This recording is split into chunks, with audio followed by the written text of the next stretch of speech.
So humingi nga ulit ako ng pasensya kasi medyo maingay yung vlog natin ngayon, no? Pero dahil medyo marami ring nag-request ng part 2 nung no-bake dessert natin. Yun yung gagawin natin ngayon. Kailangan pa ba ng intro to? No-bake dessert lang naman yung gagawin natin. Oh! Gagawa tayo ng dessert na hindi i-bake. Alam ko ang tamat mali, pero ako'y sabog na.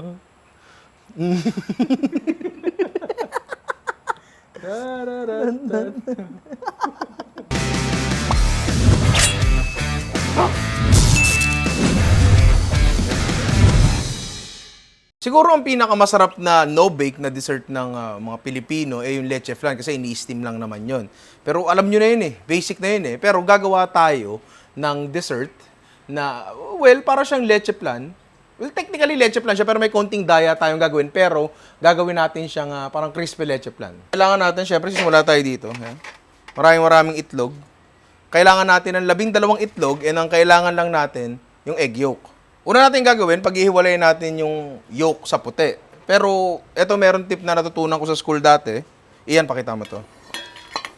Kailangan muna, hindi yung rekta natin na babasagin yung itlog tapos ilalagay sa kamay natin. Hindi. Kailangan nating i-crack muna siya sa separate na bowl kasi, ewan ko kung na-experience nyo na mabugo ka ng itlog. Kapag nirekta nyo siya dun sa mixer nyo, say nasa pang-11 itlog ka na, tapos yung pang-12 bugok, tapon lahat yun, di ba? Eto, para lang talaga to, yun nga, ma-ensure natin na walang bugok. So, pag crack mo dito, mas makita mo hindi bugok, tsaka nyo siya ngayon na paghihiwalayin. At the same time, mas madali siya kasi ibubuhos mo na lang nga. Tapos ilalagay natin dito sa lalagyan natin, yan. Kailangan natin ng 12. Gawin muna natin yan. Admittedly, mas matagal ng konti to kaysa irerekta mo lang. Pero bilang taong nabugukan ng itlog na maraming beses, ayoko nang maulit yun. Very heartbreaking. Sakit pa sa... Saan? Semplang. Pag magka-crack kayo ng itlog, lalo kung ang kailangan nyo yung yolk, ang kailangan lang naman is crack it with confidence. Like, basagin nyo talaga. Yan. Tapos, kapag binuksan nyo yung itlog, break it with confidence. Then parang ganito pare. Tama, pakita mo. Yung talagang bibiglain mo siyang ganyan. Kasi kapag hindi mo binigla, anong nangyayari? Sumasabit minsan yung yolk dito. So, dun siya nababasag. Yan. Pag nabasag siya, wala na. Mahirap na siyang gamitin. So, paano mo separate? Liquid na sila parehas, di ba? So, eto na yung mga egg yolks natin. May nabasag na isa, pero nabasag na lang yung pagkalaglag. Excuses. Pero dapat pala meron tayong muna unang ginawa. Meron tayong maliit na bowl dito. Lalagyan natin ng 1 packet na gelatin. Yan. Yung 1 packet na gelatin na yan, tutulong yan sa pag-set nung leche flan natin. Tapos, ang gusto ko kasi mangyari dyan, kapag gagawin natin siyang crispy, hindi ko pa ata nasasabi, babalutin natin siya ng lumpia wrapper. May gumagawa na, binabalot yung leche flan sa lumpia wrapper. Pero ang gusto ko dito kasi, kapag kinagat mo siya, sasabog sa bibig mo yung leche flan. Uy! Oo. So, dahil nga, ang pang-set natin ay gelatin, mamaya, pag lumamig siya, magiging solid siya, pero pag nainitan siya, magiging liquid uli siya pag pinirito. Gets mo? Mainitan siya So, pagkagat mo dyan, boom, sabog sa bibig mo yan. Wow. Kung hindi kayo sanay, medyo kailangan ng practice. Paano? Kain lang na marami. Paputok lang ng... Sorry. So, 1 packet ng gelatin. Lalagay natin dyan. May conversion yan to teaspoons. Kung ang binibili yung gelatin is yung hindi nakapack. Isa-search ko na lang sa Google. Papalagay ko na lang kay Jerome dyan. Jerome, lagay mo dito kung ilang teaspoons ang 1 pack ng gelatin. So, lalagyan natin ng mainit na tubig. Yan. Hindi naman nagmamatter masyado kung gaano karami. Yan. Dapat pala, kanina pa kasi ginawa ito. Ito dapat yung unang-unang step Yan. Tapos haluin nyo ng ganyan. Pwede nyo naman talagang haluin talaga. Yan, haluin nyo. Ang init pala. Yan. Tapos ngayon, lalagyan lang natin to ng isang lata ng Alaska condensed milk. Uy! Pare. Diba? Teka lang, hindi lang yun. Tsaka isang lata ng Alaska evaporated milk. Uy! Diba? Alaska. Alam niyo na.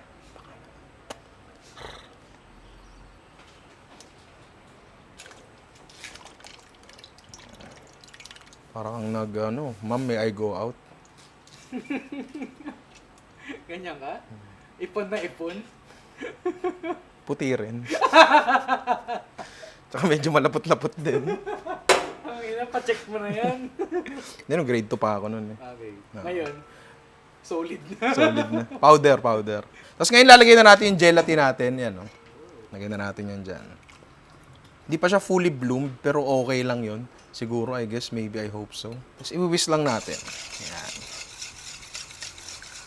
Lalagay natin yan dyan. Tapos, syempre, sisimutin din natin yan. Pre. Tapos, doon tayo sa kalan, pare. So, yun nga, sasalang muna natin to dito. Yan. Ang apoy, alalay lang. Medyo mahina lang ng konti. If pwede, huwag niyong patidikitin sa puwet ng kaldero. Mahina lang yung apoy natin kasi ang gusto lang naman natin mangyari dito is maluto yung egg yolk, yung itlog, yung buong itlog, at matunaw ng mabuti yung gelatin, ma-disperse siya na maayos, nang hindi siya nagko-coagulate. Nung nasa restaurant kami, nung umpisa, tine-thermometer pa namin to kasi nagko-coagulate ng itlog at 62 degrees Celsius. So, pag pumalo na ng ganun yung temperature nitong mixture namin, tinitigil na namin. Diba? Teka, sa mga hindi nakakaalam, ano bang coagulate? Magsago-sago ba? So, bago siya, ngayon, hindi ko naman ina-expect na meron kayong thermometer sa bahay. Kung meron, gamitin nyo. Pero, ang totoo niyan, eventually, doon sa restaurant, hindi na rin kami gumagamit ng thermometer kasi kumbaga nasanay na rin kami. So makukuha nyo to. Basta pag meron kayong nakitang namumong itlog ng konti, alisin nyo sa apoy. Ba't natatawa ka sa namumong itlog? Tapos pag meron talagang nangyaring nabuo siya ng konting ganon, i-whisk nyo lang.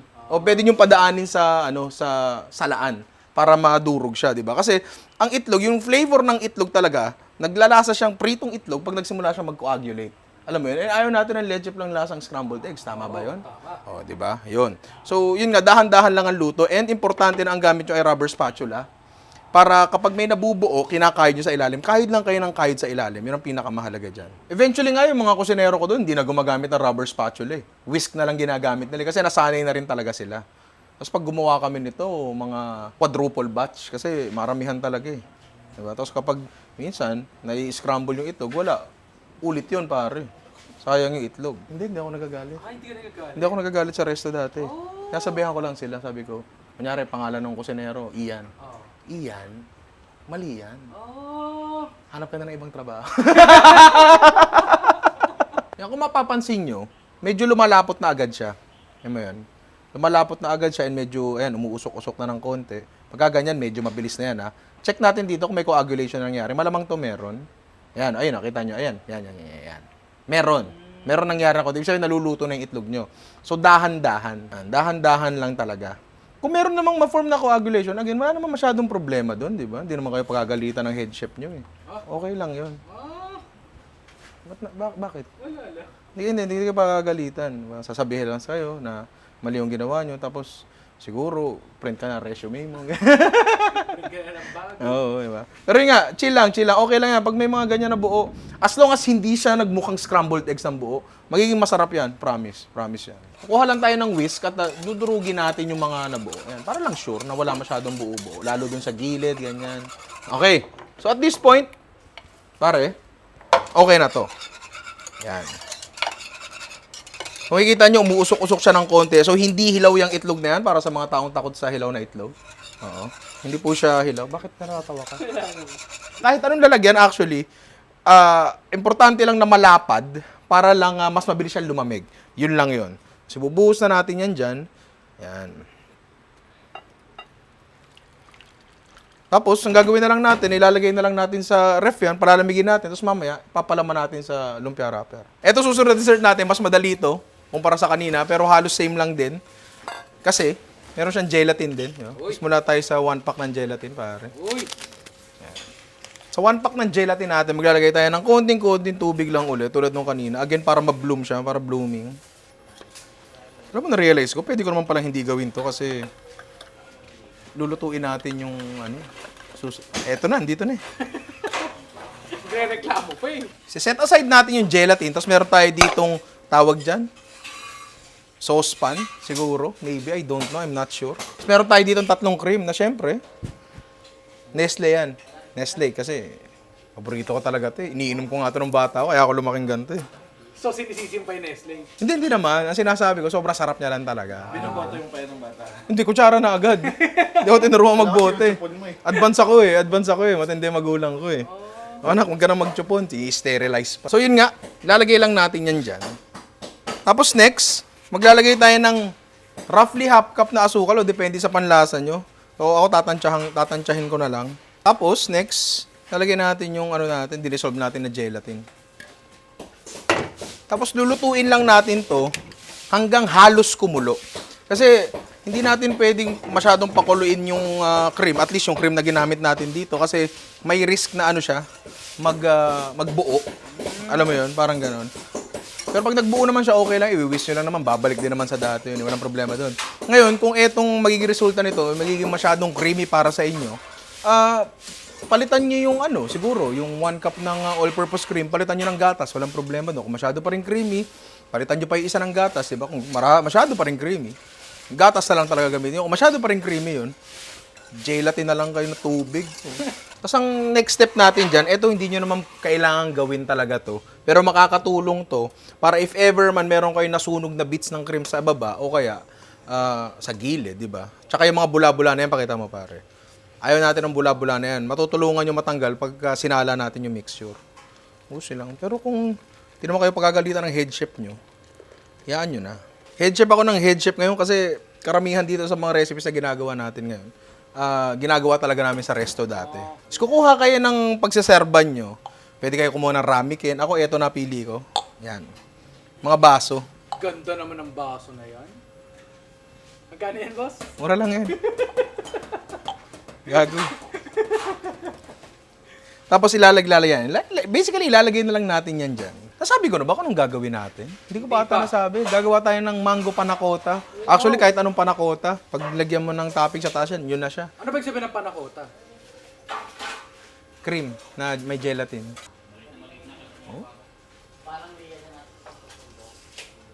Oh.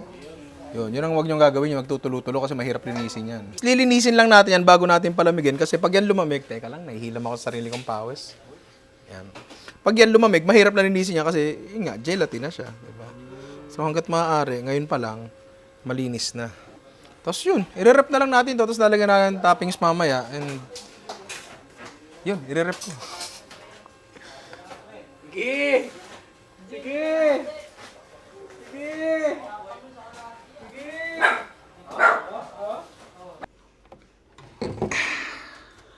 Ang ina, hindi kasya.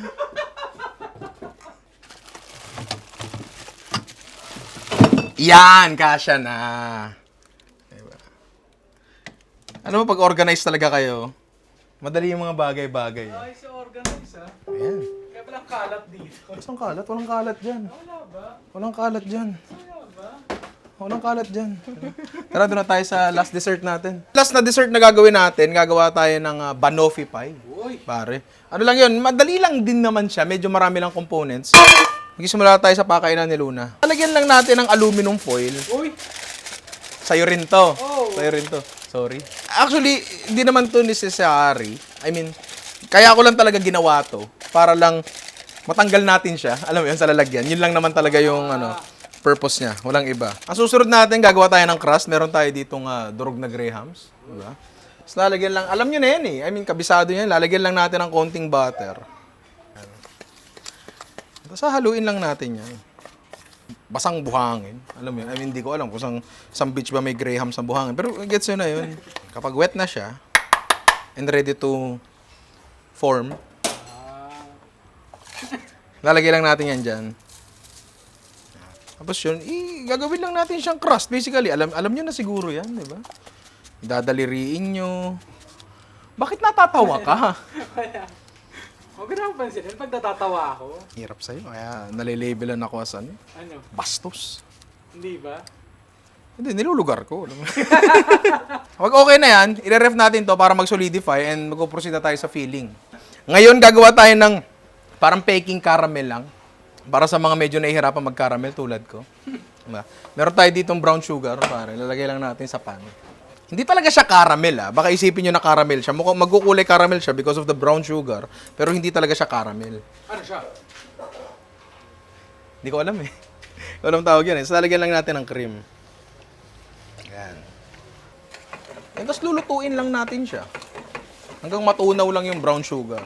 Iba magiging lasa niya sa caramel, Uulitin ko lang. Hindi siya caramel. Kulay caramel na. Siguro, hindi ko alam kung anong pwede itawag dito eh. Fake caramel. Fake caramel.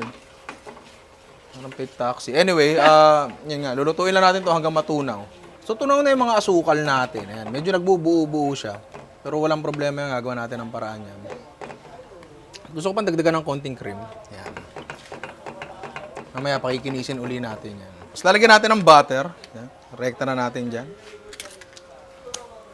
Haluin na natin hanggang matunaw. Pag tunaw na yung mga butter niya, makikita nyo medyo lumpy siya ng konti. I-whisk nyo lang yan. Kahit pa paano magiging smooth na yan. Tapos kung hindi talaga, padaanin nyo sa sifter. Pero kung hindi pa rin, okay lang yun pare.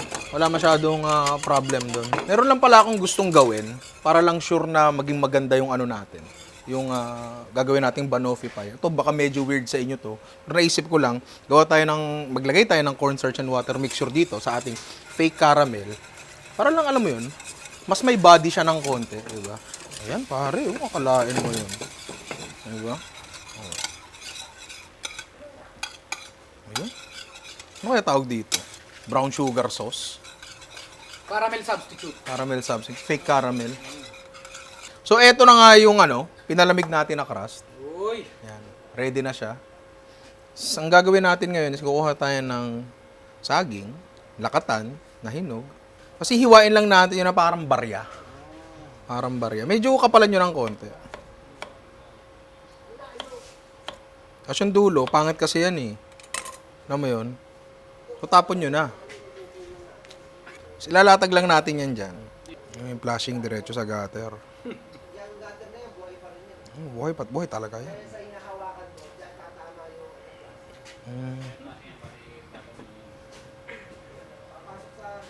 Papasok sa gutter talaga yun. Oh. Naisip ko na yun. Narinig ko, pag umisa ka pa, papasok ka raw nila sa gutter. Hindi kasi ako, gusto ko lang magbigay ng input kasi papasok talaga sa gutter yun. Kay Tita Bert, sabi ni Tita Bert eh. Gusto mo raw ba sumunod sa gutter? Hindi, okay na ako. Nag-shoot pa kami, Tobert. Thank you. Shoutout sa Tita Bert. Pasensya na po. Bali, pupunuin lang natin yan ng mga kasagingan. Pag na-layer nyo na yung mga saging nyo ganyan, hindi naman kailangan sobrang ganda. Basta wag lang kayo masyadong lalampas dun sa crust na ginawa nyo. Bubuhusan na natin siya ng ating, what do you call this? Fake caramel. Yan. Dahan-dahan lang din. Kung mapapansin nyo, medyo nag-iba yung kulay niya kasi off-cam, dinagdagan ko pa siya ng cream and butter para lang ma-adjust yung lasa. So kayo, nasa panlasa nyo na rin yun. Hindi to mahirap i-adjust kasi literal dadagdagan nyo lang talaga. Tapos, ayan na siya. Pero meron pa tayong last component dyan, yung topping natin. Magliligpit lang kami, tapos gagawin natin yun. So yun nga, gagawin natin yung topping ng natin, banoffee pie. Hindi ko alam kung mako-consider pa siyang banoffee pie kasi di naman toffee or caramel yung ginawa talaga natin. Pero bahala na, di ba? Meron tayo dito egg white. Ito yung pinagtanggalan kanina nung sa natin, sa leche. Sa fake leche plan natin. Dami natin fake na ginagawa ngayon. Pare, di ba? Fake ninong din ako. Anyway, ito. Malalagay tayo dito siguro about 2 egg whites. And 2 na ba yan? Tingin mo? Konti pa. Sobra na yan. Tapos, madali na naman gumawa ng merang. Kailangan lang malinis yung bowl nyo, ganyan. Cream of tartar, kailangan din natin. Konti lang. About 1/8 teaspoon or, mga 1/8 teaspoon per 1 egg white. Tapos, sa asukal, 1/4 cup per egg white. Tatansyahin lang natin lahat yan. Hindi naman natin kailangan sukatin talaga.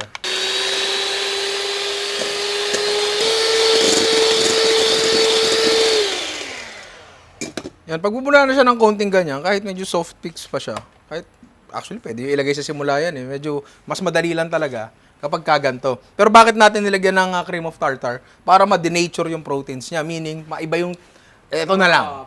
Denature, no? Para ibahin natin yung structure. Pansin nyo na lang sa kilawin, di ba?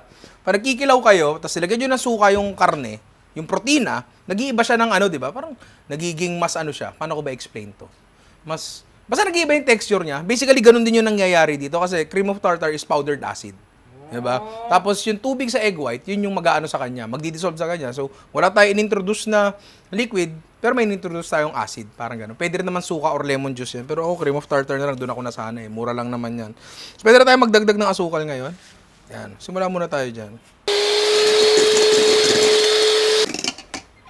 Dagdag uli.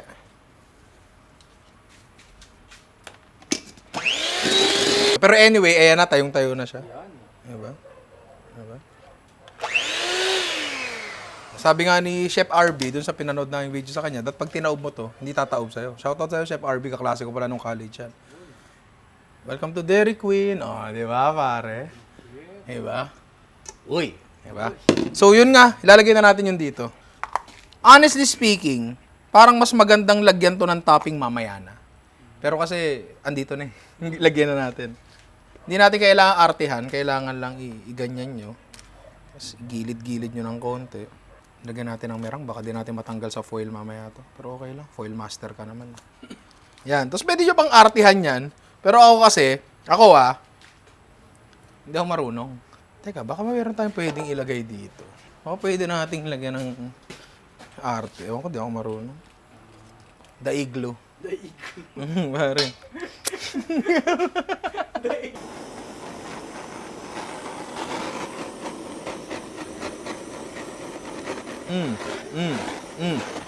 Diba? Diba? Diba? So, yun. Okay na siya.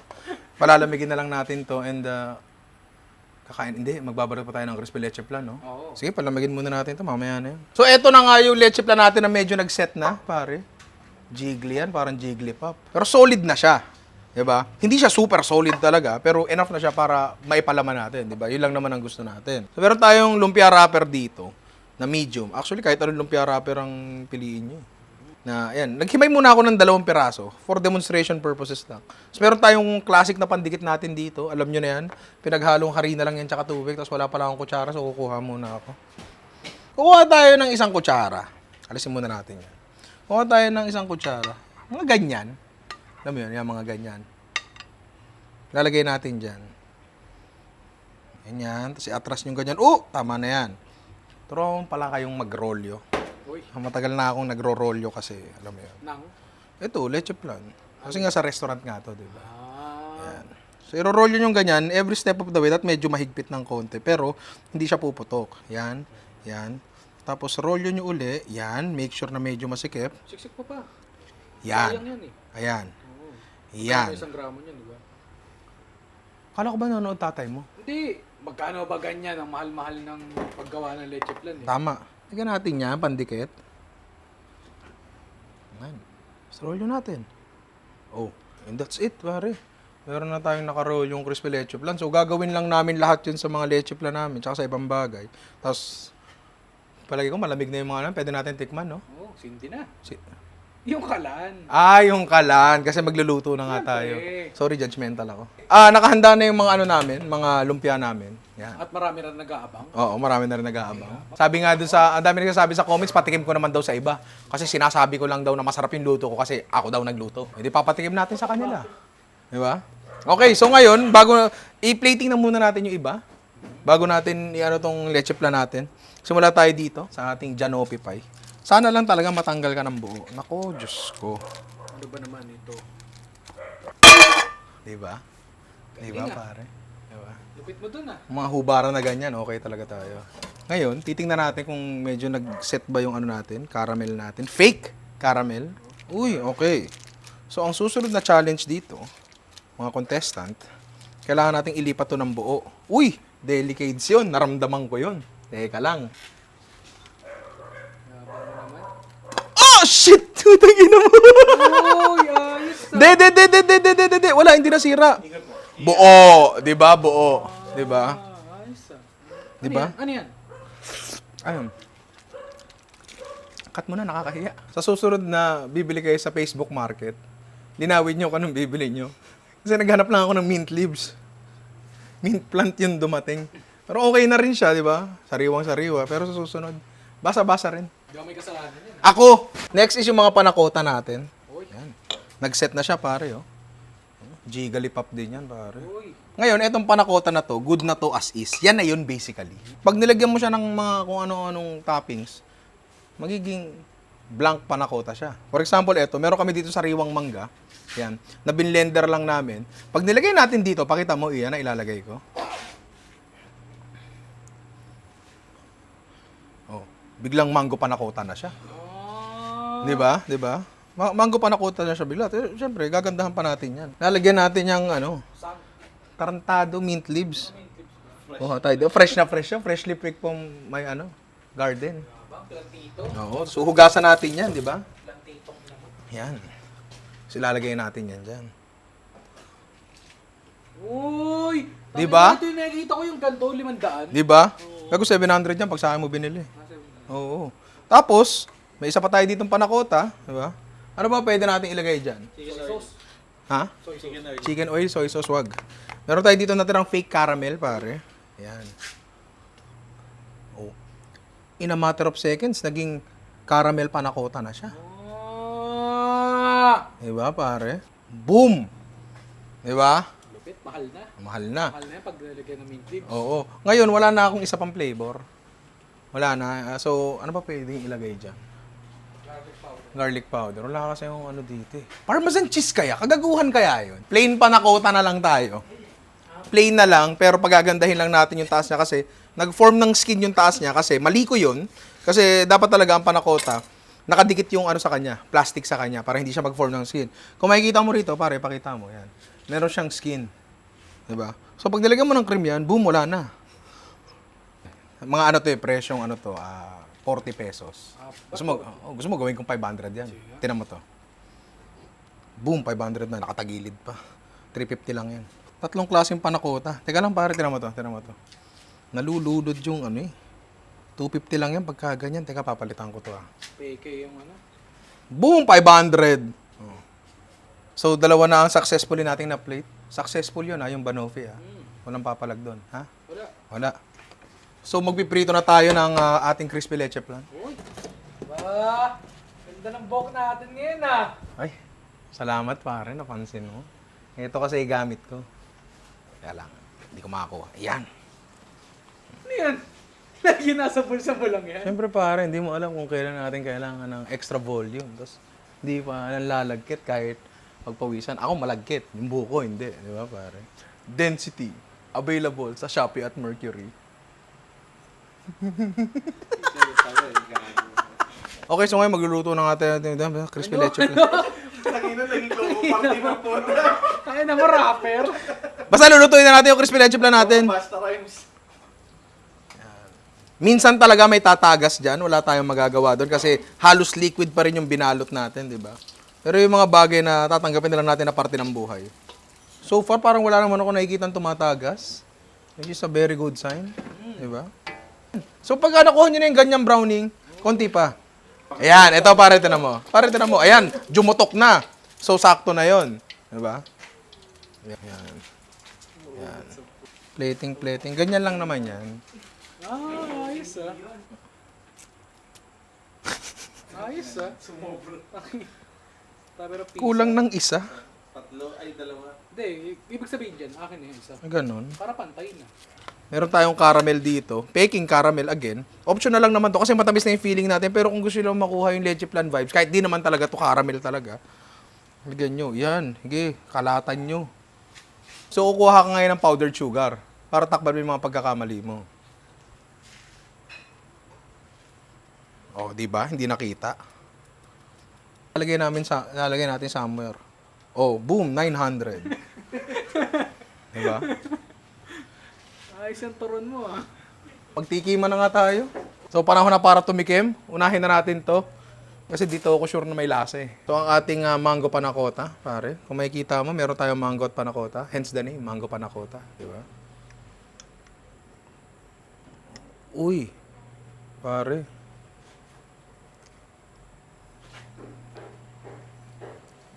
Siyempre masarap. Mango tsaka matamis na cream. Ano bang hindi sasarap doon?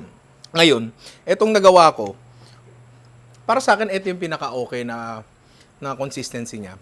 Yung hindi siya gelatin na gelatin, siguro ang masasuggest ko sa inyo, baka nga kasi masyado siyang rich para sa inyo, ikat nyo yung konti ng cream, palitan nyo ng milk. Yung sweetness niya para sa akin, tamang-tama, di ba? Again, tapos kung gusto nyo pang mas, mas makunat, yung pagiging gelatin niya, kung gusto nyo siyang gelatin feels talaga, dagdagan nyo ng gelatin. Pero kasi, para sa akin, yun talaga pagkagat mo, alam mo yun? Turon. Crispy leche flan, pare. Sorry. Medyo kinakabahan ako dito kasi very notorious to sa pagsabog sa bibig. Oh, ayun na nga sinasabi ko. Luna naman, mamaya na. Ayan ang sinasabi ko, di ba? Tumutulo siya. Liquid siya sa loob. Anak ng Luna naman, mamaya na. Mamaya na! Tubig. So yun nga, nakapagbalot ka technically ng liquid sa loob ng lumpia wrapper. Diba? Uy, tatapon. Walang ka-damage, diba? Ganyan kasi itsura, kasi ang tawag dyan, para sa hindi mga nainde, rustic. Diba? Jerome, huwag mo sasama yung footage na nasira.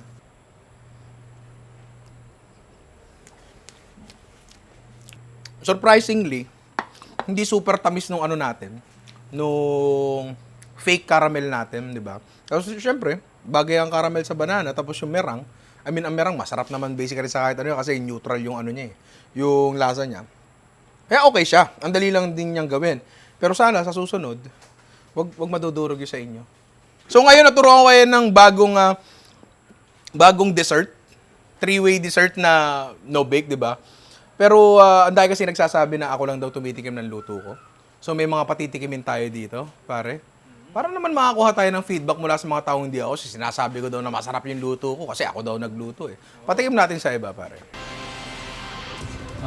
Sir, bali ano pong masasabi niyo sa luto po ni Ninong Rai? Hindi ko alam eh. Sabi lang may handaan dito. Sir, ano pong masasabi niyo sa luto ni Ninong Rai?